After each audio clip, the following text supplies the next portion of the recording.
We are living in the era of connected devices. Whether it's the Internet of Things, operational technology, or industrial control systems, these devices allow us to do more than we ever have before.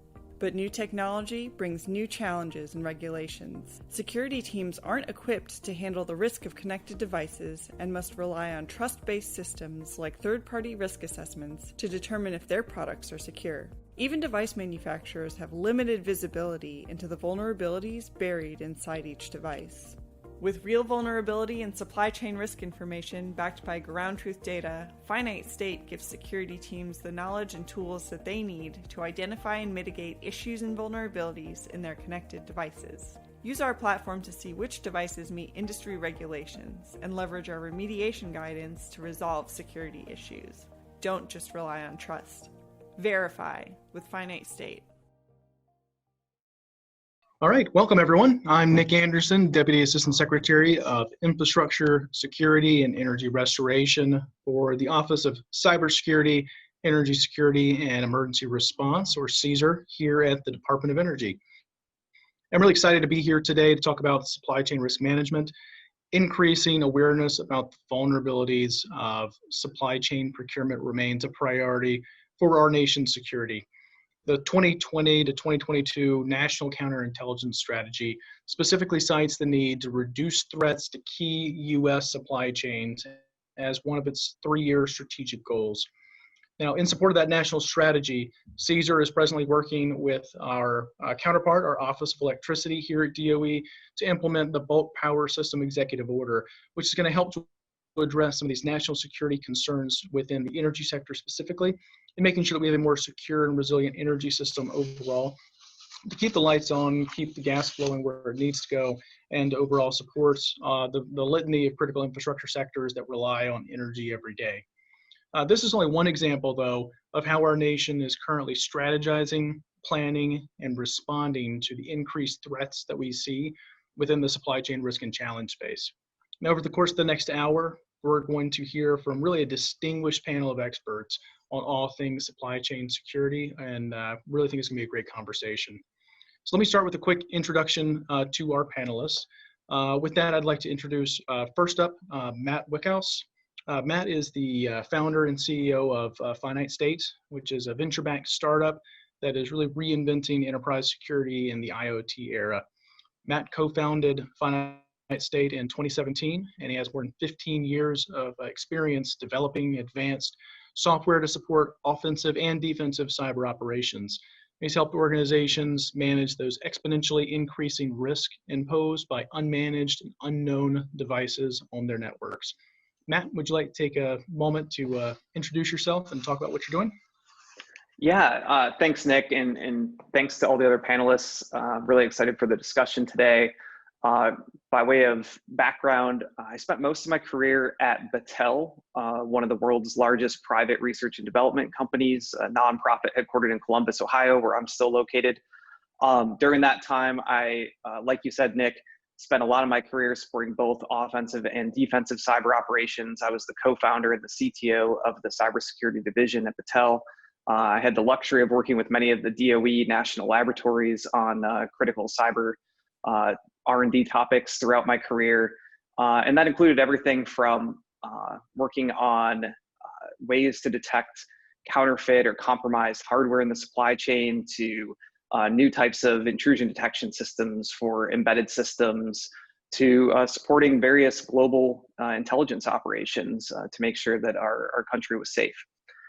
Since then, I founded Finite State, where we now are focused on understanding the risks inside of embedded systems. So we automate the analysis process when you have an embedded device so that we can tell you, what the hardware and software bill of materials look like, what sort of vulnerabilities might be in there, what sort of supply chain threats might have accidentally come into that particular product. And then we help our customers, both asset owners and device manufacturers, remediate those supply chain issues. And so we've spent a lot of time doing that. We've analyzed hundreds of thousands of devices, and currently we're likely sitting on the largest collection of risk intelligence for embedded devices in the world.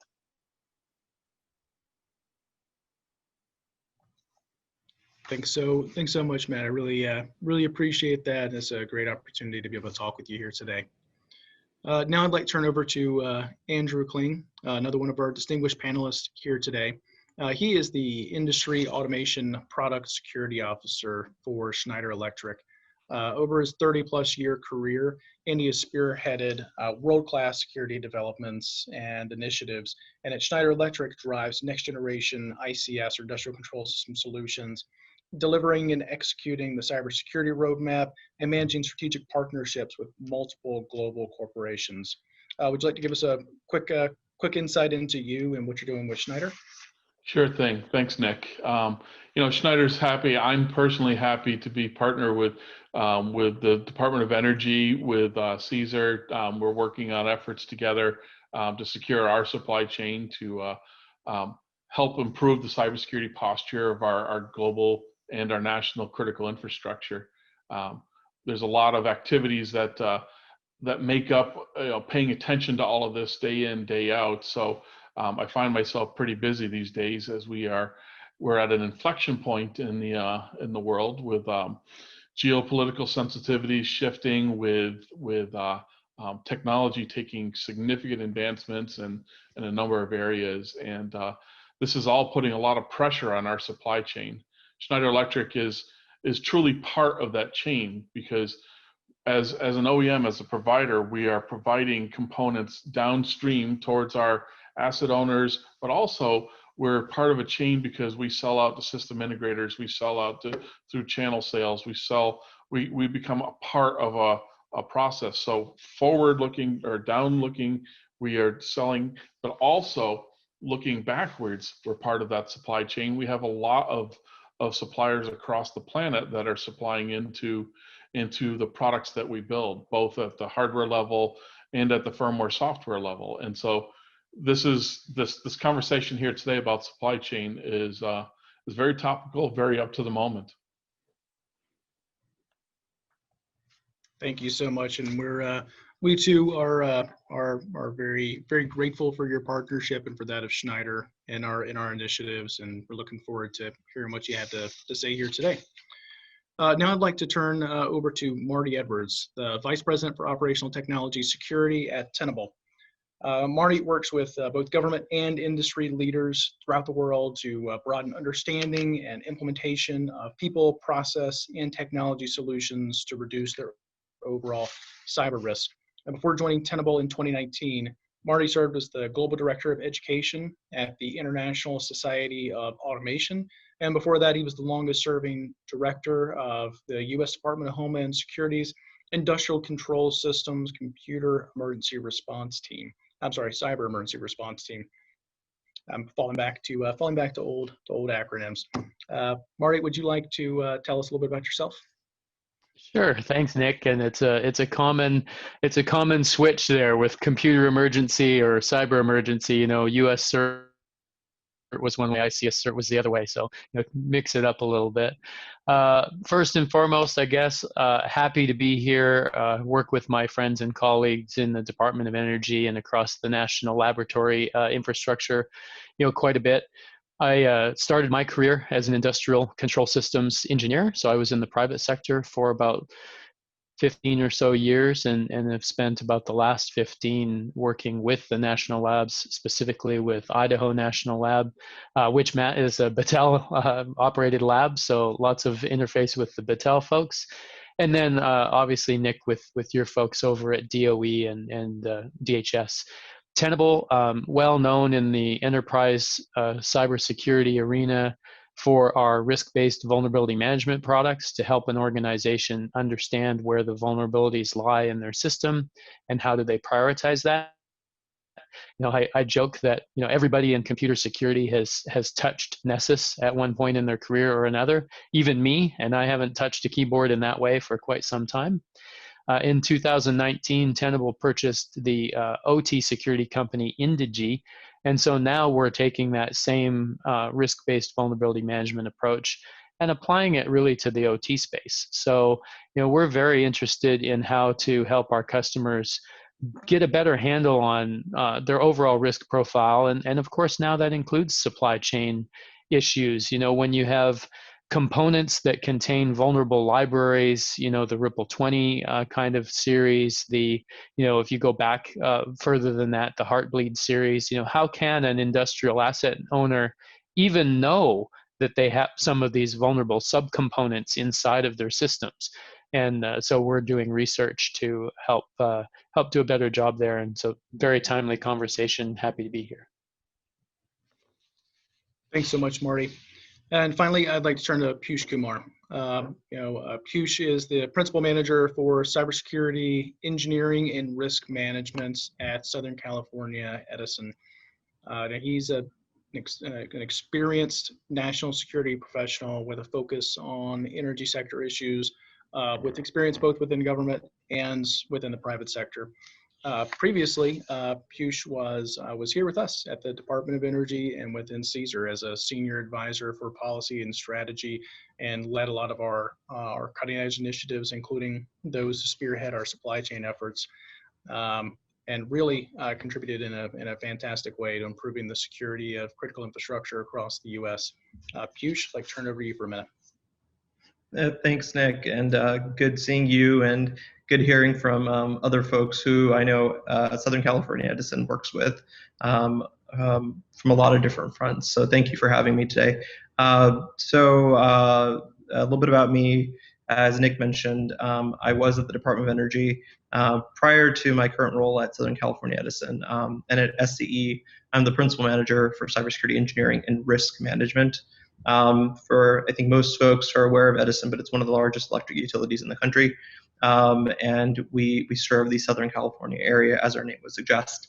In my role, I lead a team on what I like to say is the first half of the NIST cybersecurity framework, which is more of that identify, protect, and help even kind of borderline detect what we're doing from a cybersecurity perspective. And so I'm looking at cyber risks to both our IT environment, but also our operational technology environment.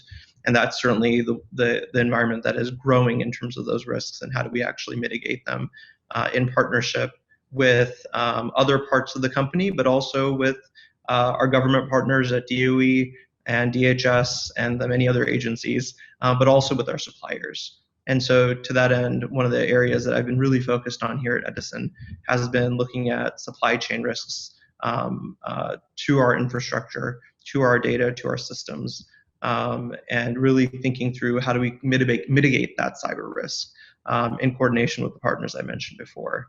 Prior to DOE, though, my background is I actually started my career at an electric utility. And I actually started more on the electrical engineering side. So I have a background in power systems engineering. And so I grew up in the energy sector from the more electrical engineering, power systems engineering side. And then as things began to evolve from a grid modernization, smart grid perspective, I was kind of pulled into the cybersecurity side of the house when we started seeing more digital assets being installed in the grid environment. And so that's how I made my entry into the more cyber side of the house. But I look forward to the conversation, and thank you for having me. Back to you, Nick. Thanks, Piyush. I appreciate that. So we'll start off in a little bit more of a swarm response here, trying to get a little bit from whoever wants to jump on it. Very broad, I know, but what are some of the biggest challenges that you all see today with securing the supply chain from those malicious threat actors? And what are some of the more effective recommendations that you all are providing and working with your partners to combat this across the? So I'll go first. I think this is going to be a lead into Matt and some of the things that he's probably interested in, Matt. So I can see you smiling already. It's really going to become, for us, one of the biggest challenges is being aware of just what is in our supply chain. There are all these hidden components in the operating systems and the firmware that we purchase and the software that we use, even sometimes in the tools that we're using and the libraries that they inject into our products. So I would say one of the biggest challenges is just being aware so that we know how to manage it. Yeah, I mean, I was gonna start with visibility is probably the hardest problem, and if you're, I think we're going to talk today about both asset owners and device manufacturers. And it's really actually very cool. I don't think we get this opportunity very often where we have both sides of the supply chain represented. Both categories have the same problem, which is understanding what you have and what's inside of it, right? That's still a huge problem. And when you look inside most devices that are inside of a utility, you have to realize that they come through a really long, complex, probably global supply chain. And there are just so many third and fourth party components, both in the software and the hardware, that it can be daunting to try to wrap your hands around that problem. Yeah, I'll jump in on that, Matt. That's a great point. And, you know, Nick, one of the big things from our end is we have to take a risk-based approach because there are so many components across our grid. One of the key things that we think about is, you know, where do we need to start? So certainly one of the things that we are looking at is more of that asset inventory. But again, it's a lot of different pieces of equipment, a lot of different pieces of software. And then when you look at some of that hardware, that also has a lot of other software that's embedded into that hardware. And so you can go pretty deep into it, like Matt mentioned.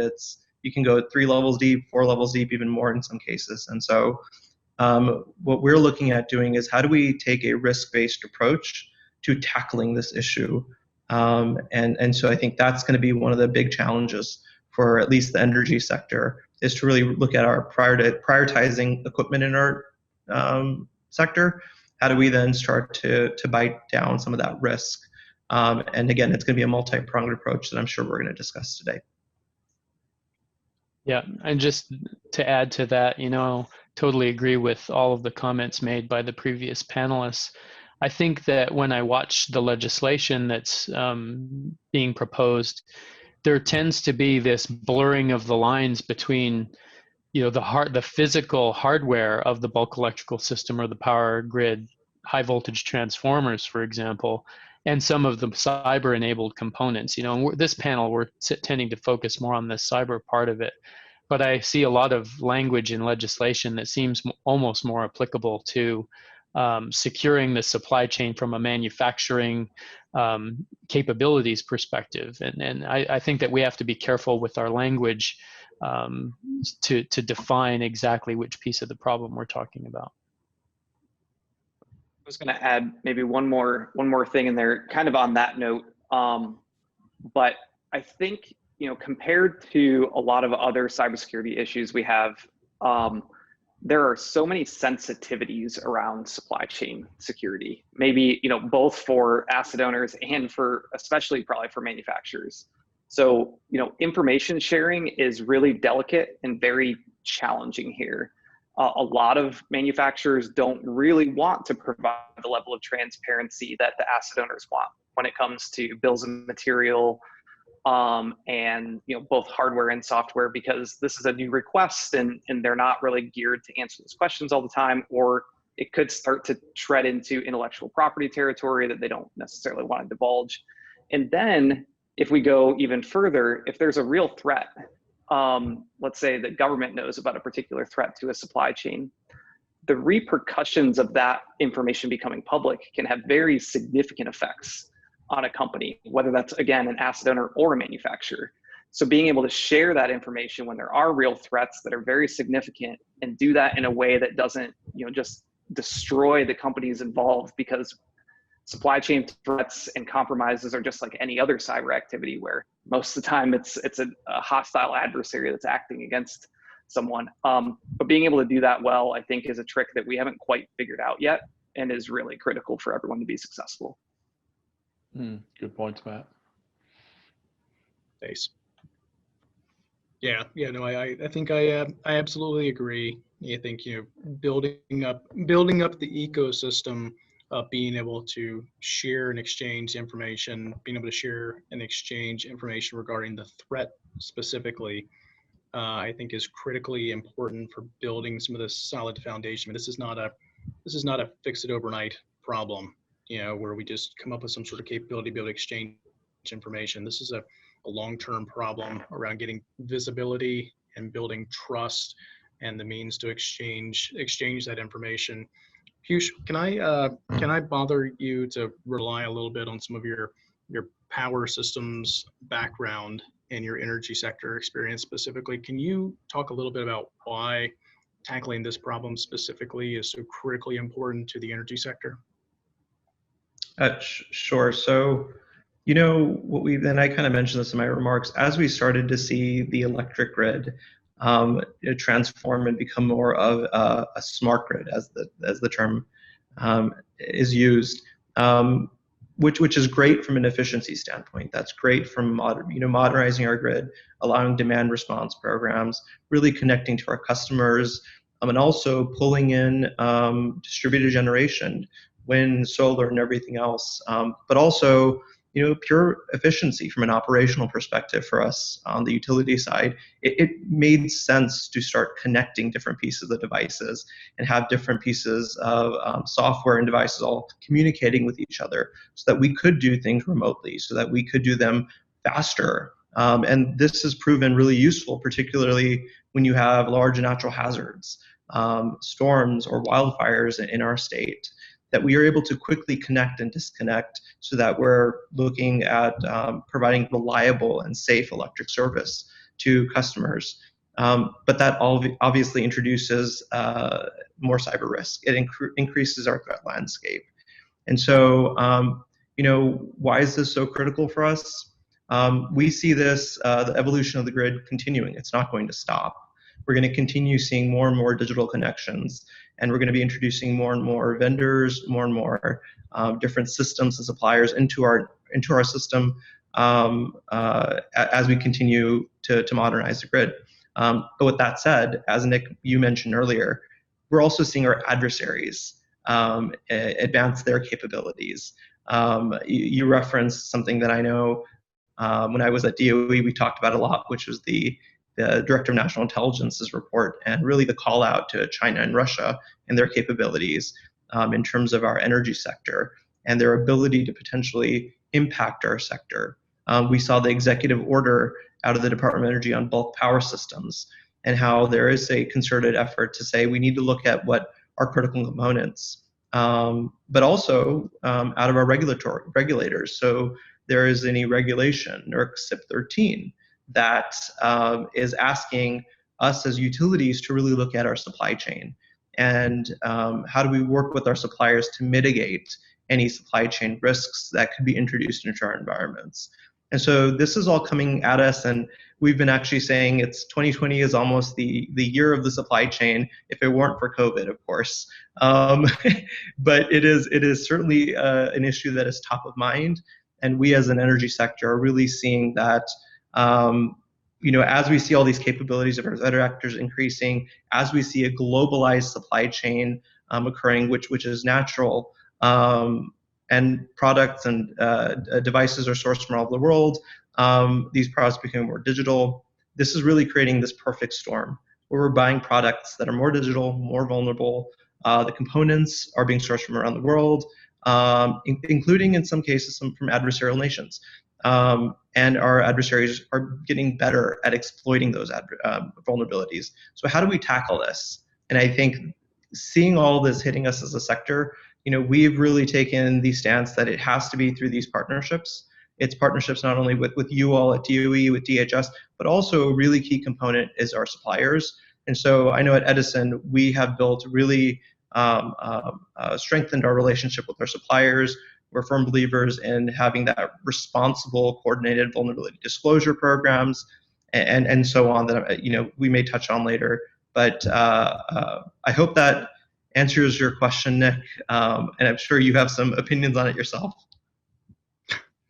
I am never someone who is short on opinions, but I am in an enclosed room and it'll start to fog up from all the hot air. So I'm actually going to instead, but to your point, because I can't just let it go. To your point, though, the report you were referring to was the 2019 Director of National Intelligence Worldwide Threat Assessment, which directly spoke publicly to the ability of China and Russia to be able to hold at risk our nation's critical infrastructure and to be able to demonstrate that intermittence, that ability to affect it intermittently for short to intermediate periods of time. I I wonder if speaking to adversarial threat and thinking about that, Andy, would you mind maybe giving us some of your thoughts on why it's then so important to understand the software components of your supply chain and where it's coming from and what kind of the origin of that is? Yeah, so I started to mention this earlier. And before I dive deep into this, I do want to agree with Piyush on 2020 being the year of the supply chain, but I just would add a little bit to that. 2020 is the year of the disrupted supply chain. We've seen supply chains break. We've seen how we had to reassemble them and react quickly, and really sort of underscore the importance of having a diverse supply chain so that we can react to these black swan type events like a COVID pandemic. But to your point, Nick, you know, one of the really important concepts, the hot topics in the cyber world right now, when it relates to a supply chain, is talking about that software bill of materials. You know, breaking down those components that are part of your overall solution, not just the little component that we might build, the PLC or the I/O device or the valve positioner, but actually thinking about the system and all of the protocols and the operating systems. So twice in the past 24 months, there's been two major vulnerabilities that have appeared. One known as Urgent 11, one known as Ripple 20. In both cases, these were against Ethernet stacks, IP stacks that are part of the embedded operating systems that we use to produce products. Now, the most recent one under Ripple 20, there calls into question some of perhaps the issues in the stack itself. So it really comes back to vendors like us to really have to understand the components that are making up our products down to the level of, do we need a relationship with that stack provider? Do we need to be able to have that source code so that we could understand it ourselves? It really sort of underscores, both of these events underscores the importance of truly understanding what's in our product. In some cases, we've had these relationships and we're very solid. In other cases, it's something that we have to be very, very conscious of and have to react quickly to. So yeah, it's really important to an OEM like ourselves to understand the software bill of materials. But I would extend that to now asset owners have to ask themselves, are we vulnerable to this? Now, an OEM, we would be telling them, yes, we use this in our product, but are we able to get that information out fast enough? Because we all know that the world is accelerating. The malicious actors in the world are accelerating. We're all trying to accelerate to be able to respond to these vulnerabilities, or in the case of a malicious actor, take advantage of these vulnerabilities quickly. So it is important that we understand, that asset owners understand, regulatory agencies who are trying to drive behaviors across the industry. And one that's really starting to emerge and become more and more important, I liken them very close to regulatory agencies, and that's insurance companies. Because one of the risk management techniques that many people use, many companies use, is risk transference. Buy an insurance policy and transfer that risk to the policy itself. So in turn, the insurance companies are coming back and saying, okay, you have to hold this posture. You have to understand your products. You have to be in this position from your cybersecurity standpoint in order to manage your supply chain, to manage your site. So insurance companies is really becoming one of those prevalent drivers, cybersecurity drivers out there that are really asking us to truly and deeply understand what it is we're selling, what it is we're buying, what it is we're using. Thanks for Nick, that. Go ahead, Matt. Nick, if I can, yeah, I want to jump in on that because I think there's something that a lot of asset owners and actually just the general population might not appreciate, which is how complicated it is to generate that software bill of materials for an embedded device in particular. And so, the SBOM initiatives that have been largely driven by NTIA in the U.S. government are awesome, and it's pretty straightforward. It's, hey, as a manufacturer, I should give you, almost like you would get on a nutrition label, right? I'm going to give you a list of the ingredients in this device, and that's the software bill of materials. And if you're building like a web application and you're pulling in some open source components, it's pretty easy for your development team to be able to tell you what components did we use. When you're building an embedded system, you have your own kind of proprietary applications and protocol stacks that you're pulling in, maybe some proprietary code that your team has built. And then a lot of times you're relying on the operating system to provide a lot of functionality for you. And that could be a real-time operating system that's built by another company. And then a lot of times you'll customize that, and you might have your team that pulls in bits and pieces of code from other places. For example, like the Trek IP stack that was vulnerable to Ripple 20. And then you have third-party hardware that usually comes with some sort of software that goes along with it. And so you can see how like each of these components has their own supply chain, and it's hard. It's really rather complicated to try to provide something that's comprehensive and useful, and of course standardized, which is not something I even want to get into right now. Yeah, there are some conversations that are even too large for a 1-hour panel discussion, but I think those are great. I think those are absolutely great points, and it's just part of the nuance that goes into. It's complicated enough as it is, just speaking about it in a traditional, CIO's IT environment. When you start thinking about all the embedded systems that go into really creating a lot of these operational environments, it gets to be even more complicated. So Marty, maybe you can talk to that a little bit for us with, how, because we're kind of, seeing this from all the different sides of the problem, from the owner operator's perspective, from the OEM's perspective. I mean, how, if you're an owner operator, how do you really get to protecting those system components that just don't have that same level of visibility? Yeah, it's certainly a challenge across the board, right? I mean, it's one thing, for example, to know that your automation manufacturer uses this protocol or this library or this subset, but then actually finding it in your environment often can be a challenge too, right? So on the enterprise IT side of the house, the enterprise vulnerability management programs or solutions will tend to go out and they will actually interrogate, the desktop PC for that version of Acrobat Reader that's installed on it that happens to have a vulnerability within it, right? So that then you can feed that back, and then they can prioritize how they're going to go out and tackle that problem. What are my most valuable assets, and what are the most critical vulnerabilities that those assets contain, so that I can kind of go through a methodology.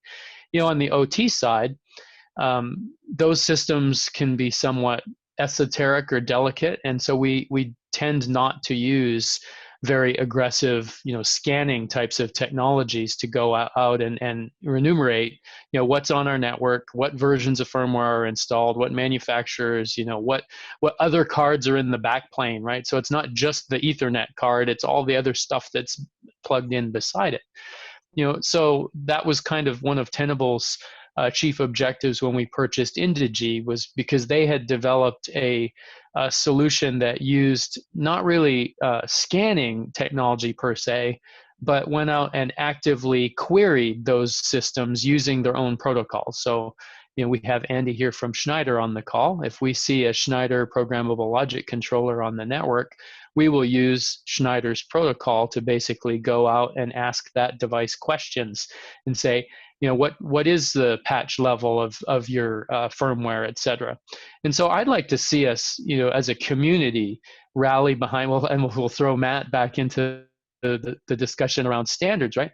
As a community, come up with some standardized instrumentation methodologies to go and ask the right questions about what libraries and protocols and devices are installed, and get a standardized methodology for bringing that information back into your security tools, so that I can bring push. I can say, hey, here's the list of all of these assets. here's all the ones that have this newly announced, very highly critical issue with them. And oh, by the way, did you know that that's 14 devices down, buried inside your in your environment? So, give them a better mechanism to do that. And I've had that. That's not a unique ask. I've had multiple OEM manufacturers ask me as a security vendor, say, is there a way we can help to give you this information so that you can provide it to the end asset owner? And I think we're about ready to hit critical mass there, where people are ready to start having that discussion.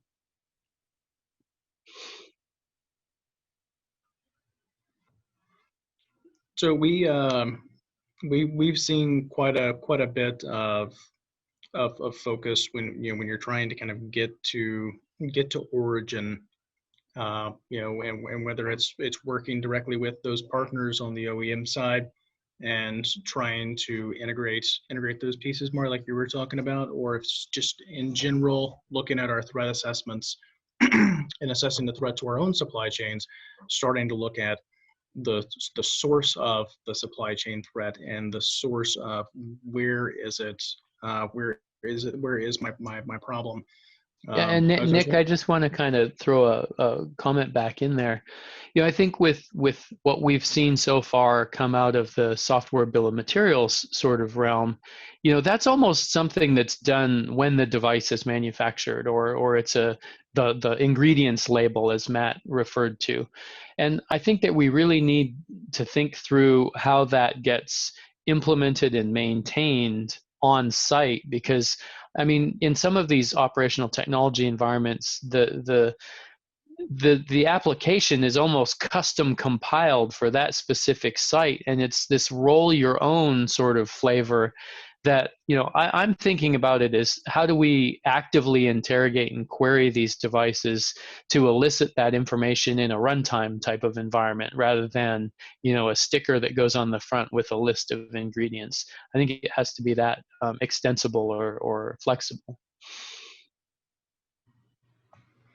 I think that it really you make a really good point. It really is an environment specific or implementation specific, and I really like analogies. So the very, very poor analogy I've tried to use for it is, I may go buy, a cheeseburger from wherever, but when I buy that cheeseburger and then I've got, my packet of, mustard or ketchup or however it is that I like it, and however it is that I'm implementing it within my diet ecosystem, or if it's a cheeseburger, I guess not so much diet. However I'm taking it, that customization that takes place becomes part of that ingredients list that I have to keep on. It really is something where we can't just push the problem completely to the left of the supply chain and say that it's exclusively a manufacturer issue to deal with. It really Exactly. is a collaborative effort. Nick, you're nailing it, because, and it's not because I'm a manufacturer, it's not because I'm an OEM, but if as an OEM we have to provide, say, an insecure protocol, Modbus, let's pick. Everybody knows Modbus is insecure. Everybody knows it does things in clear text form.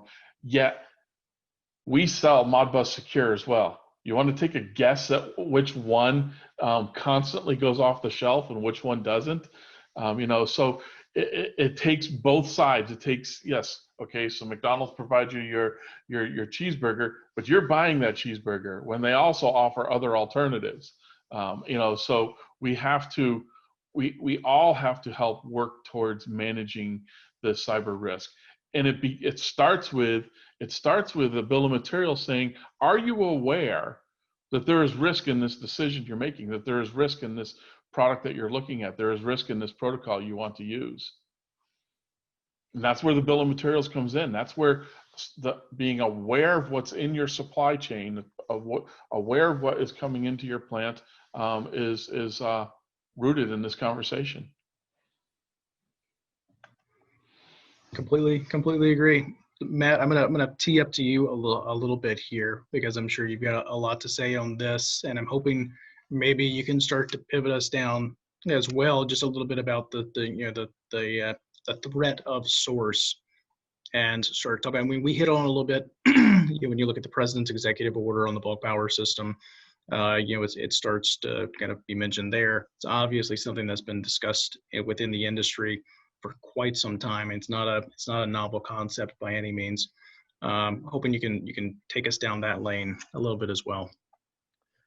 Yeah, so we've touched on a lot of interesting topics on supply chain security. I'm going to take a step back and talk about how most, whether it's in the utility space or anywhere else, how most asset owners start to think about supply chain security, which is vendor risk management.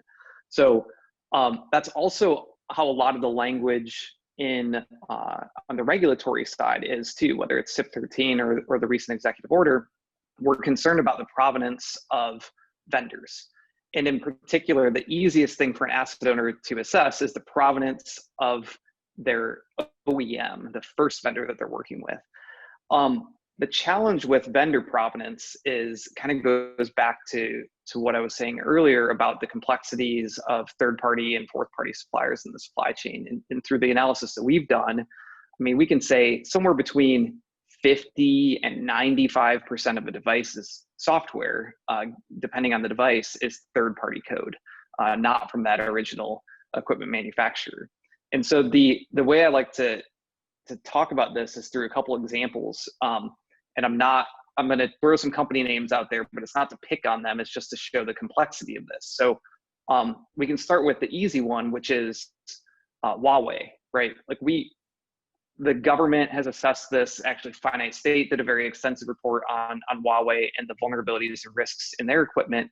And effectively for a utility, the decision's basically been made for you that you should not use Huawei equipment in your network. But a lot of this, the focus on provenance is because we're saying effectively, for a lot of good reasons, a lot of national security reasons, that we don't necessarily trust the Chinese government or the Chinese manufacturer in that case, because of a lot of the reasons that actually were covered in a previous CyberCon panel related to OT security.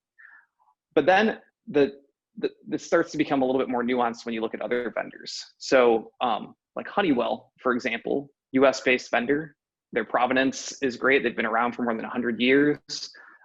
They've worked in defense, energy, but they've had some issues with cameras that were actually white labeled Chinese manufactured cameras. There was nothing necessarily wrong or prohibiting them from doing that at the time. But if you were just looking at Honeywell as your criteria for whether that device is secure, you're going to miss that. Like the components inside of there are from, in fact, banned entities at this point. And Honeywell has worked to address that since then. And then you have like large multinational corporations that are like Siemens, for example, where they have a lot of research and development in China. And so you have to make some decisions around whether you trust Siemens at large or not. And that becomes really difficult. So our perspective is that you shouldn't necessarily just use vendor provenance as part of your risk assessment, but you should look at a device by device basis using a lot of the things that we've been talking about so far in this panel. What is the bill of materials for that product? How vulnerable is that bill of materials? If I test this device, how secure is it? What is the access management like on this device? What's the patch cycle like? How much do I trust that the vendor is going to be able to do that? Because the bottom line is, when we think about supply chain security, we're kind of using provenance as a proxy for a lot of different types of risks. Effectively, what we care about when we're buying a product is how many vulnerabilities are in this product that could be exploited by any adversary, whether a cooperative adversary or a third-party adversary.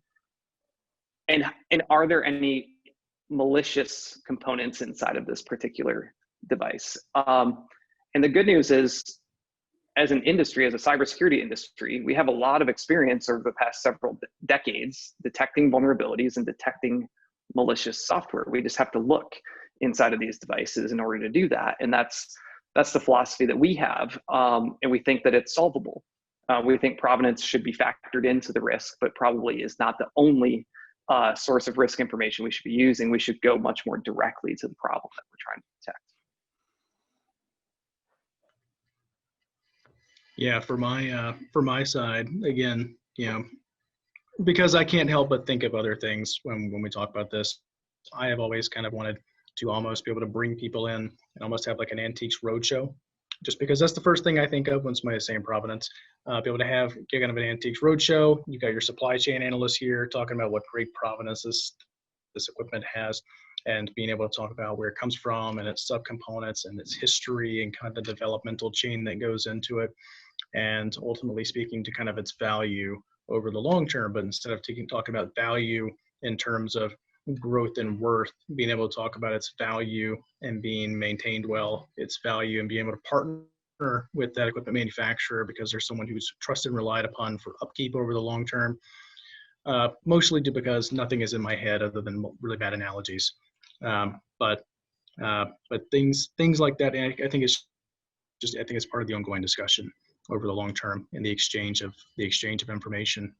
Piyush, would you mind maybe touching a little bit on where you've seen some successful kind of public-private collaboration in this space and how important that is to trying to get around the supply chain problem? Yeah, sure. I actually wanted to go back to the last conversation because that was really important. I think we lean so heavily on provenance right now because as a community, and this isn't just as the asset owner, but it's also the manufacturer and supplier. It's also the folks who are developing these tools that can detect some of this stuff. I feel like we haven't come together to actually develop what are those standards for looking at pieces of equipment, interrogating them, and actually maybe even testing them if we do have some concern from a threat perspective. It actually gets to this next question that you wanted me to talk about, Nick, because I think we all have a piece to play. And this is, I still do think supply chain risk management from that cyber perspective is still in its infancy. I think we're doing a lot, but I think because it's in our national consciousness right now, I think we all have an opportunity to come to the table and sometimes get out of our comfort zones in terms of feeling like, what are we willing to give up to address this massive risk? From a utility perspective, we are looking at, and we need to continue looking at, what are the more critical assets, what are the more critical functions in our systems. What I'm looking for my manufacturer colleagues to do is partner with us in terms of if there's a known adversary, if there's a known exploit, or if there's concerns from a threat perspective, how do we maybe jointly test some of this equipment? And we've actually been engaging in some of those conversations, and actually had some pretty good conversations with some manufacturers. I won't name their names, but they've been willing to do that. But then we run into legal issues. Because if we do test some of the equipment, we run into intellectual property violations and issues of what is considered reverse engineering, which we're not allowed to do with some of this equipment. But what's kind of gotten us over the hump in at least one of those cases with a large manufacturer was that we were doing it jointly. And the goal wasn't to out that vendor or manufacturer in terms of a vulnerability being discovered, but really it's to help them, and by helping them, they're helping us. And so we're going into it together to consider doing testing for some critical components. Again, we're not going to test everything, but how do we do it jointly? So what are the legal issues that we need to solve? But then also from the government side, we are reliant on, in some cases, the threat piece of that risk equation on our government colleagues. So what intelligence do you have that can point us in the right direction to actually test it further? So I know that's always a hard one when it comes to, particularly if it's classified threat information, but that is an important one, because if the government has some type of threat information, let's get it in the hands of the right people at some of these manufacturers or suppliers, and maybe even some of the asset owners. Because what we think we can do is, if we all get to the table and actually understand what the threat is, we can jointly also mitigate the risk. And you may not need to mitigate the risk purely through a digital means. As an electrical engineer, I'll tell you that you can sometimes employ engineering methods, just basic good old engineering, to engineering out problems without maybe looking at some more costly ways to mitigate things. So we really do need to look at mitigating risk holistically. But it will take all of the different people getting together and getting to the table and saying, okay, what do we need to do both from a technical perspective, a legal perspective, and then possibly even more of a policy perspective to allow doing this work together. So, across the board, I feel like that's where we all can come together and really start to address this problem and chip away at it. So I'd be remiss if I did not make a plug for our own program here at DOE for the Citrix program, our Cyber Testing for Resilient Industrial Control Systems program, which is just a Google search away, because I will not really eat up our remaining time talking about that. But I think it's a great example of being able to partner with the manufacturing community, like you said, to do this in conjunction with them. And Andy, a bunch of the elements that Puch was just talking about seem like they are right for an OEM perspective. So I'd like to kick it over to you for just a minute and see if you had anything you want to add. I almost anticipated you doing that. Yes, no, Puch, you're dead on. As OEM, and I can say, I'm going to speak not just for my company, but I'm going to speak for the OEM community. Of course, we want to work with our asset owners, with our customers. Of course, we want to identify risk in our products that we didn't identify. If you can bring something to us to help us make our product better. So I think that this is a natural. Yes, we do bump into intellectual property, and there is some concerns around there.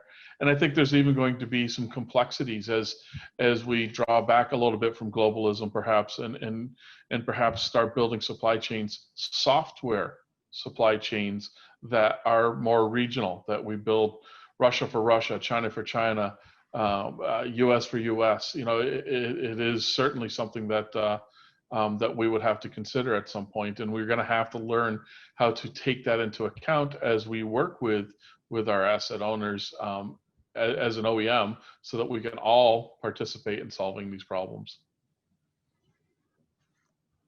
Absolutely. So Marty, how do we empower leadership to really prioritize risk management holistically with this issue? So I think one of the first things is just conversations like this, right? We just continue this education and dialogue that needs to go around, because a lot of people, quite frankly, don't really understand how complex this issue can be. And then I think the next thing that I'm going to say is goes back to the beginning of this session, where I think it was Matt that used the statement first, but it was visibility. We have to understand what is on our networks first and foremost. Then we have to understand what each of those devices has inside of it, right? And so it's just peeling the onion. It's almost defense in depth and opposite, right? You need to peel all these layers off to find out what is at the core. And I think that in the enterprise technology area, we're somewhat more mature. But in the operational technology and industrial control system space, this is still a black hole, a black hole full of black boxes from an InfoSec perspective, right? Chief information security officers have no clue what is on that side of the firewall or the perimeter protection device. And I think that getting the security automation in place to be able to have a real-time conversation with all of these devices, so that we can continue to improve the overall resilience of that environment. I think it's an imperative. I think it's a foundational base layer that you just have to have in place before you can start to layer on top of things. And I see way too many requests for proposal and things like that come in that seems like they want to go all the way over and start analyzing advanced persistent threats and what are the nation state, sort of characteristics I should be looking for. And then you say, okay, well, what devices do you have on your network? And they can't even answer that foundational question. So, there's a hierarchy here, right? And you have to get the basics down first, and you have to do them well before you can start, going to more advanced techniques. And so if anybody gets anything out of this entire conversation, I would think go back to basics and do that visibility part well. I so appreciate you hitting on the foundation of build upon your asset management. Right. I mean, that is That is fantastic. And hitting on those foundational elements is so important when you're trying to look at your broader risk management strategy. Matt, you touched on it a little bit briefly earlier with just kind of the impacts of COVID-19 and global pandemic. We've seen kind of the uptick in cyber attacks against critical operational technologies during this time. What do you think it is that managers can do to help close some of those supply chain gaps, in addition to those elements that Marty was just touching on? Yeah, I mean, Marty definitely started this off on the right foot. I mean, you have to know, it's very hard to defend things that you don't know that you have, right? So you have to take the first step and understand what's in your inventory as much as possible. Most asset owners don't know that today, and it's okay. Like, everyone just needs to realize that's kind of the baseline. We need to start improving that baseline by increasing that visibility in lots of different ways, and when we talked about several of them. I think, aside from the proactive risk management that we're talking about with supply chain security today, I mean, there's the obvious, threat detection, threat intelligence capabilities that need to be brought to bear in OT networks. And I think that the previous CyberCon panel touched on a lot of those, and I won't spend a lot of time here talking about that. But when you have that asset inventory, you can start, like Marty said, peeling away the layers of the onion. You can start to understand what's going on inside of your device. We spend tons of time working on that problem at Finite State. You can absolutely do that. And then the next step that we've talked about several times today is trying to work collaboratively with your vendors. It's always tough, right? Because for the reasons that we've discussed, it's a little bit tough to hear that you have a vulnerability if you're a vendor. It's a little bit tough to report a vulnerability sometimes. Sometimes it's hard to even find out how to do that with a vendor. But the more we do that and recognize on both sides that we actually do want to work together, that we all care about the security of the grid, the better off everyone's going to be. So working collaboratively, communicating, confirming that your software updates, by the way, we haven't spent a ton of time on that today, but software and firmware updates can completely change the risk analysis that you've done on a device. So making sure that when you do bring new updates in, that you're checking those as well, or at least updating your testing and analysis when that happens. But again, bottom line, communications and collaboration are really key here. And again, I think it was really great that we were able to represent all of the different sides of the supply chain in this conversation and show that that is absolutely possible. It's almost going to have to be necessary in the future, Matt, because the standards, the industry, they're all driving OEMs to further obfuscate, encrypt images that go into devices. It's going to make it harder and harder to see what this bill of materials is. There's very good reasons on why we want to do that from a cybersecurity standpoint. So it's going to have to be open those channels of communication across the board so that we all participate in this conversation. Absolutely agree with both of you. Well, Andy, we're actually going to start with you now. We're coming up on about the top of the hour, and I know I want to be respectful of everybody's time. Do you have any final thoughts you'd like to share with us today? And we'll go around the horn once, and we'll close it up.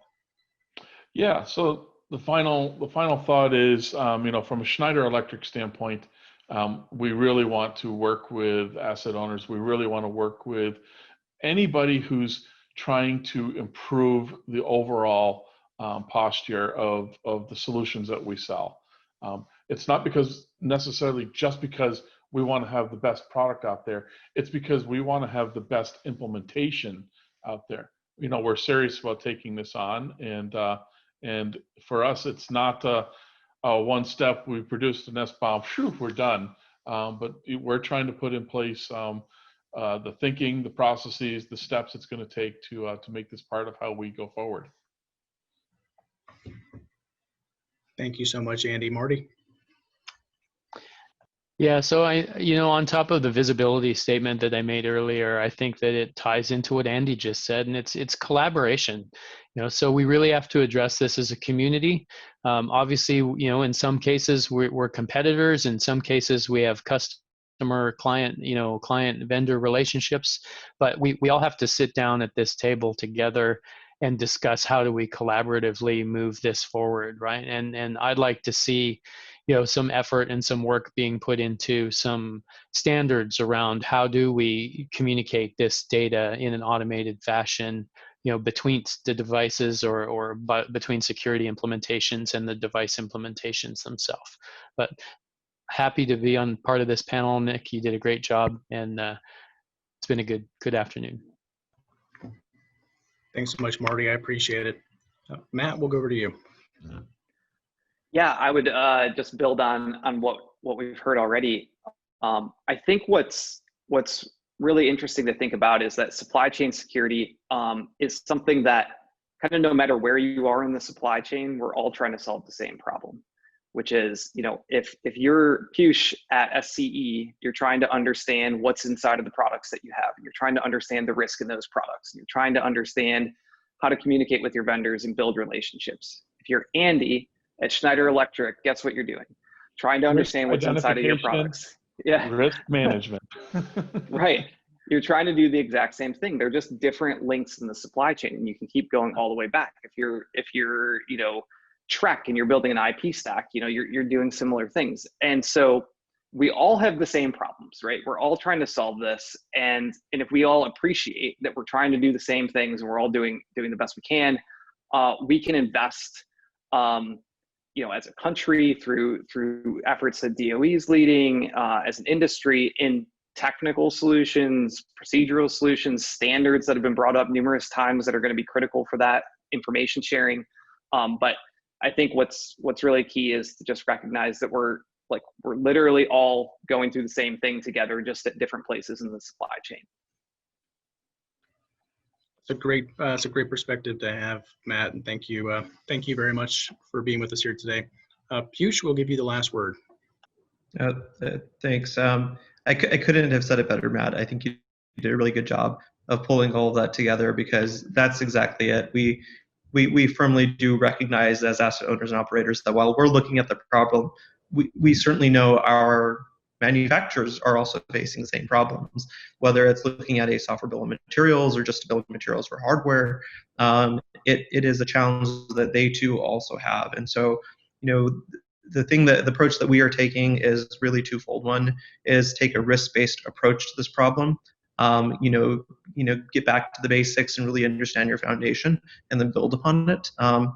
But also do it through partnerships with our manufacturers. This isn't going to be done just by ourselves. This is too large of a problem, and we quite frankly wouldn't succeed if we weren't partnering with our manufacturers, but also our government partners and organizations like Tenable that can actually provide a lot of insight. So we're looking at this again through a multi-pronged approach, and we need to continue having these conversations. So I'm really thankful for this one today, Nick, and to the CyberCon team. And let's continue having these conversations, because they're so important to have, not only from a national security perspective, but also just from a cybersecurity, just for all of our respective companies. We all are here to minimize and manage cyber risk, and I think let's assume good intent as we move forward from each of the different stakeholders, but also let's get together, roll up our sleeves, and actually start to chip away at this very large problem, again, from both the technical side, but also the legal and policy sides. So thank you again, Nick. Appreciate being part of the panel today. Thank you, Piyush. And I think you're right. Our supply chain efforts are, the challenge is great and the stakes are high. And it's opportunities to come together in groups like this with great minds and to have these types of conversations and to continue the conversation here within the public space. I'd like to thank each and every one of you for taking so much time out of your busy schedules to join us here today. I'd like to thank CyberCon for putting this on and providing us the opportunity and the space for this fantastic conversation. I hope everybody has a great rest of your day. Thanks. Thank you. Thanks all. Thanks, Nick.